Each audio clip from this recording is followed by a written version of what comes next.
ಸ್ನೇಹಿತರೆ ನಮಸ್ಕಾರ. ನಾವಿವತ್ತು ಕುಣಿಗಲ್ನ ರಮಣ ಬ್ಲ್ಯಾಕ್ನಲ್ಲಿದ್ದೀವಿ.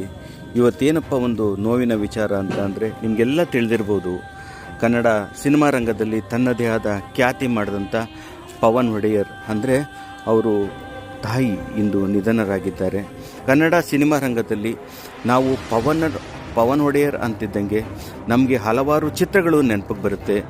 ಗೋವಿಂದಾಯ ನಮಃ, ಗೂಗ್ಲಿ, ರಣವಿಕ್ರಮ, ನಟ ಸಾರ್ವಭೌಮ, ಹೀಗೆ 108 ಹಲವಾರು ಚಿತ್ರರಂಗಗಳಲ್ಲಿ ತಮ್ಮದೇ ಆದ ಸೇವೆ ಸಲ್ಲಿಸಿದಂತಹ ಏನು ಪವನ್ ಒಡೆಯರ್ಗೆ ಇಂದು ಮಾತೃವಿಯೋಗ. ಅವರ ತಾಯಿಯವರು ಕುಣಿಗಲ್ ಪಟ್ಟಣದಲ್ಲಿ ವಾಸ ಇದ್ದರು. ಕೆಲವು ದಿನಗಳಿಂದ ಅವರಿಗೆ ಅನಾರೋಗ್ಯ ಸಮಸ್ಯೆ ಇದ್ದಿದ್ದರಿಂದ ಪವನ್ ಒಡೆಯರ್ ಮನೆ ಬೆಂಗಳೂರಿನಲ್ಲಿ ಅವರು ಚಿಕಿತ್ಸೆ ಪಡೀತಾ ಇದ್ದರು.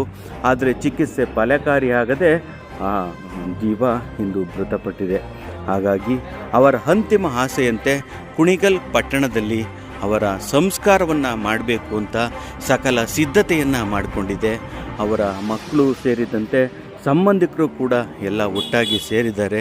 ಬಂಧುಗಳೇ, ನಾವು ಕೂಡ ಓಂ ಶಾಂತಿ ಎನ್ನೋ ಮುಖಾಂತರ ಅವರ ಆತ್ಮಕ್ಕೆ ಶಾಂತಿ ಕೋರೋಣ. ಹಾಗೆ ಹೆಚ್ಚು ಅವರ ಅಭಿಮಾನಿಗಳಿಗೆ ತಲುಪಿಸೋದಕ್ಕೆ ದಯವಿಟ್ಟು ಶೇರ್ ಮಾಡಿ. ಇದುವರೆಗೂ ನೋಡಿದ್ದಕ್ಕೆ ಧನ್ಯವಾದಗಳು.